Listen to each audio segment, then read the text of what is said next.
বার্থডেতে চলে গেলাম 2026-এর প্রথম ট্রিপে। Hello friends and family, welcome to another blog of বিলেতে বিরাজ। কলকাতা থেকে ফিরে আসার পর নিজেরা একটু সেটেল করে নিলাম, আর তারপরেই বার্থডের দিন চলে গেলাম ইংল্যান্ডের একটা ছোট্ট শহর ব্রিডলিংটনে। ম্যানচেস্টার থেকে ব্রিডলিংটন পৌঁছাতে মোটামুটি 3 ঘন্টা সময় লেগে যাবে। সকাল 8:30 নাগাদ বেরিয়েছি, তাই ব্রেকফাস্ট করার আর সময় পাইনি, তাই ট্রেনে বসেই ব্রেকফাস্টটা সেরে নিলাম। ম্যানচেস্টারের কাছেই ইয়র্কশায়ার বলে একটা জায়গাতে ছোট্ট শহর ব্রিডলিংটন। এই প্রথমবার বার্থডেতে কোথাও বাইরে আমরা ট্রিপে যাচ্ছি। ইংল্যান্ডের প্রতিটা ছোট্ট ছোট্ট কান্ট্রি সাইড টাউনে কিন্তু খুব সুন্দর সুন্দর জায়গা আছে। অপূর্ব সুন্দর প্রাকৃতিক পরিবেশ দেখলে একদম মনটা ভরে যায়। ব্রিডলিংটন একটা কোস্টাল টাউন হয়, এখানে প্রচুর মাছ ধরা হয়, আর এই ফিশিং পোর্টটা প্রায় 900 বছরের পুরনো। মার্চ মাসের শেষ সপ্তাহ হলেও এখনও ঠান্ডাটা বেশ ভালোই আছে, আর সেদিন ওয়েদারটা একটু অন্যরকম ছিল। মাঝে মাঝে রোদ উঠছিল, মাঝে মাঝে মেঘলা।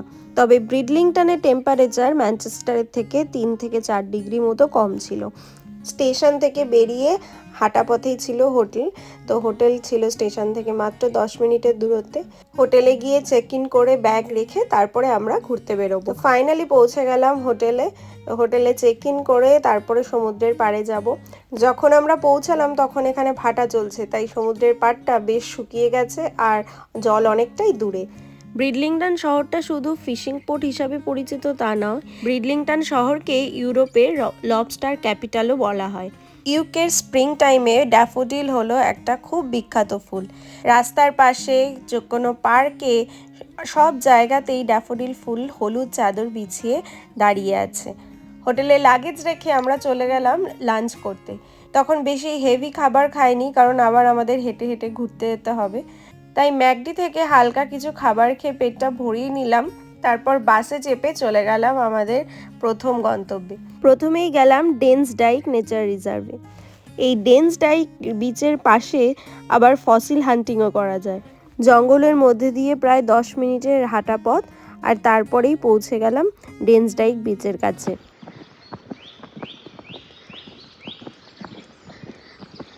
পাখির ডাক শুনতে শুনতে এই জঙ্গলের ভেতর থেকে পাহাড়ি রাস্তায় হাঁটতে বেশ অ্যাডভেঞ্চারাস লাগছিল।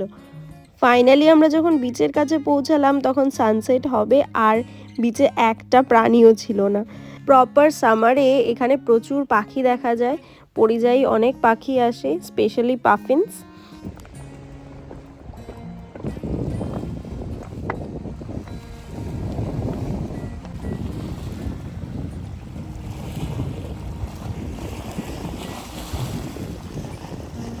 স্টোন বিচ হওয়ায় পুরো বিচটা একই রকমভাবে সাদা, আর ক্লিফটাও সাদা হওয়ায় দেখতে খুবই সুন্দর লাগছিল।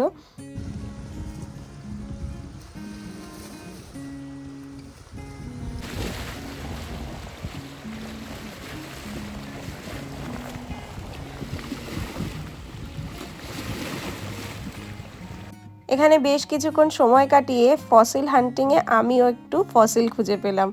এরপর রওনা দিলাম হোটেলের উদ্দেশ্যে। জনমানবহীন এই জঙ্গলের ভেতরে দেখা হলো এক হরিণের সাথে। এই প্রথম এত কাছ থেকে হরিণ দেখতে পেলাম। কিছুক্ষণ আমাদেরও অদ্ভুতভাবে চেয়ে দেখে তারপরে সে গুটি গুটি পায়ে রওনা দিল আরাম করতে। ফিরে এসে রাতের ডিনার সেরে নিলাম একটা ইন্ডিয়ান রেস্টুরেন্ট থেকে।